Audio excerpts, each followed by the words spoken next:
Selamat malam, salam sejahtera. Ini satu pendedahan tangkapan SPRM yang paling kita tunggu-tunggu. Pastinya Anda adalah orang-orang yang sentiasa tercari-cari apalagi tangkapan, apalagi tangkapan, apalagi tangkapan. Kita sangat berbangga dengan kepimpinan pentadbiran sekarang kerana SPRM aktif, progresif, dinamik, sangat sangat agresif menjalankan tugas mereka, dan saya fikir Malaysia sedang menuju ke arah yang lebih bersih dan stabil. Rupa-rupanya kerajaan perpaduan inilah yang paling tepat disebut sebagai bersih dan stabil. Bersih dalam proses perang rasuah, stabil dalam 2/3 ahli parlimen menyokong kerajaan perpaduan pimpinan Anwar Ibrahim ini. Saudara, dikabarkan hari ini SPRM menangkap seorang profesor kerana telah menyeleweng lebih RM30,000 dengan masuk akaun sendiri. Itu cerita pertama. Profesor ditahan oleh SPRM.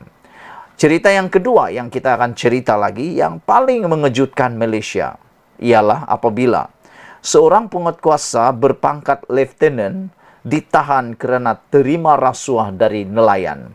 Bayangkan betapa celakanya perkara ini, kan? Manakan tidak, nelayan yang miskin itu diperah dengan meminta rasuah.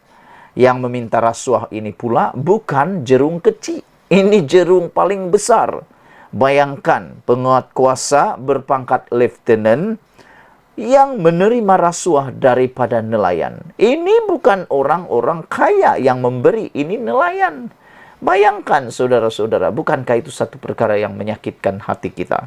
Oke, sebelum kita teruskan, mohon bantuan, tekan butang subscribe, share video ini. Ini cerita dia tentang profesor yang seleweng RM30,000 dengan masuk akaun sendiri. SPRM hari ini, SPRM Selangor, menahan seorang timbalan pengarah. Ini timbalan pengarah, bosku. Bukan alang-alang ini. Timbalan pengarah di sebuah universiti awam kerana disyaki menyalahgunakan jawatan dan kedudukannya untuk mengambil wang berjumlah lebih RM30,000 hasil keuntungan program konferensi antarabangsa anjuran institusi berkenan. Yang saya hairan, RM30,000 itu bukan banyak pun. Kenapa timbalan pengarah universiti awam ini sanggup menyeleweng RM30,000 itu? Itu bukan satu jumlah yang banyak pun. Saya pikir gaji timbalan pengarah itu mungkin menghampiri RM30,000. Tapi kenapa beliau sanggup menyeleweng RM30,000 itu dengan masuk akaun sendiri? Nah, akhirnya SPRM bertindak menahan beliau. Terbaiklah SPRM kerana tidak mengira bulu siapapun orang itu. Tidak pedulilah dia timbalan pengarah kah, bukan pengarah kah, dia orang-orang kecil kah, kerani kah, pemandu kah, tukang kebun kah, orang biasa kah. Kalau dah salah, salah tetap namanya. Tetap salah namanya dan tangkap sajalah, kan. Habiskan saja rasuah yang ada di Malaysia ini. Menurut sumber, suspek lelaki berusia lingkungan 40-an itu merupakan profesor grade jusasi. Alamak, ini lagi bikin malu. Bayangkan profesor grade jusasi. Ini bukan grade kecil-kecil. Ini grade yang besar. Jurung. Kamu tahu jurung? Bukanlah jurung lagi lah. Kita boleh cakap paus lah nih. Bayangkan sajalah timbalan pengarah di universiti awam, profesor grade jusasi. Itu kalau Anda yang bekerja dalam sektor awam, Anda tahu berapa besarnya jawatan jusasi itu. Betapa sukarnya mendapat jusasi itu. Dan gaji mereka sudah besar. Tapi kenapa RM30,000 ini tidak boleh ditahan-tahan? Sehingga ditahan oleh SPRM kerana didakwa menyeleweng lebih duit tersebut dengan masuk akaun sendiri. Menurut sumber tersebut, Profesor grade jusasi itu ditahan pada jam 3.30 petang. Wow, yang menariknya saudara, apa yang menariknya tentang isu kali ini ialah apabila grade jusasi ataupun pegawai timbalan pengarah institusi tersebut berumur 40 tahun. Masih muda, 40-an, bayangkan saudara. Umur 40-an tapi sudah jusasi. Tapi kesian juga lah kan, walaupun dia jusasi, kalau melakukan perkara yang tidak elok seperti ini, pastilah menghancurkan masa depan beliau sendiri. Apalagi yang dia mau kan, sudah duit ada, tapi sanggup pula buat begitu. Dia ditahan pada jam 3.30 petang tadi di pejabat SPRM ketika hadir memberi keterangan. Katanya, dalam kejadian yang berlaku pada Ogos 2021 itu, suspek dikatakan membuat keputusan sendiri untuk memasukkan uang keuntungan tersebut ke dalam akaun bank pribadi miliknya.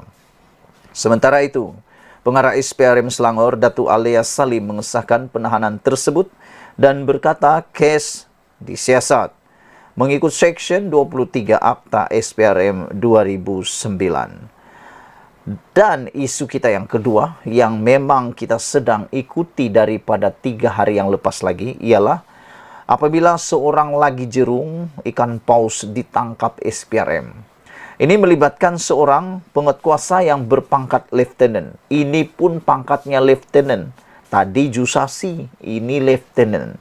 Direman selepas disaki meminta dan menerima rasuah daripada pemilik bot serta runner sebagai balasan melindungi serta tidak mengambil tindakan undang-undang ke atas bot nelayan. Kesian juga lah kan ni bot-bot nelayan, sudahlah pendapatan tidak menentu, pendapatan pun tidaklah banyak sangat, dan ada yang mungkin dikategorikan sebagai miskin B40 maupun miskin tegar, disakau lagi dengan diminta wang perlindungan atau rasuah di tengah laut. Perintah reman selama 5 hari bermula hari ini. Dan suspek dikeluarkan magistrate.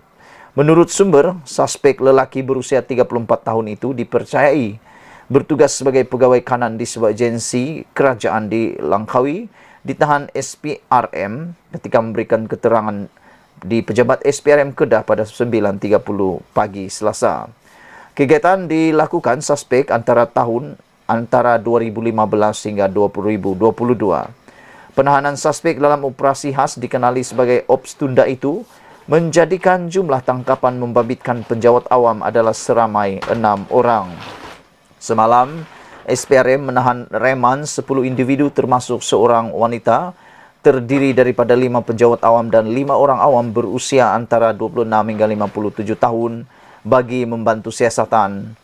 Sementara itu, pengarah bagian perisikan SPRM, Datuk Azmi Kamarul Zaman mengesahkan tangkapan itu.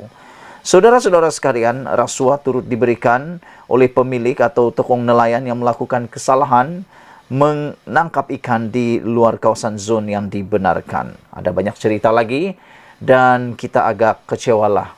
Kedua-dua orang yang ditangkap ini masih muda, tapi hidup sudah hancurlah kalau begini. Kalau sudah ditangkap SPRM dan dibicarakan pula dan salah, didapati salah dan dipenjarakan, apalagi kalau didenda, hidup mereka sudah hancur. Umur baru 34 dan umur yang seorang lagi 40-an sudah jusasi, yang ini lieutenant.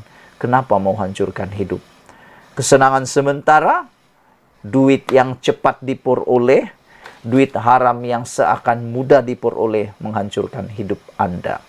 Hati-hati, jangan makan rasuah, jangan beri rasuah, jangan meminta rasuah. Kita jumpa lagi, Malaysia kita punya. Kita juga sama-sama cintai Malaysiaku. Bye-bye.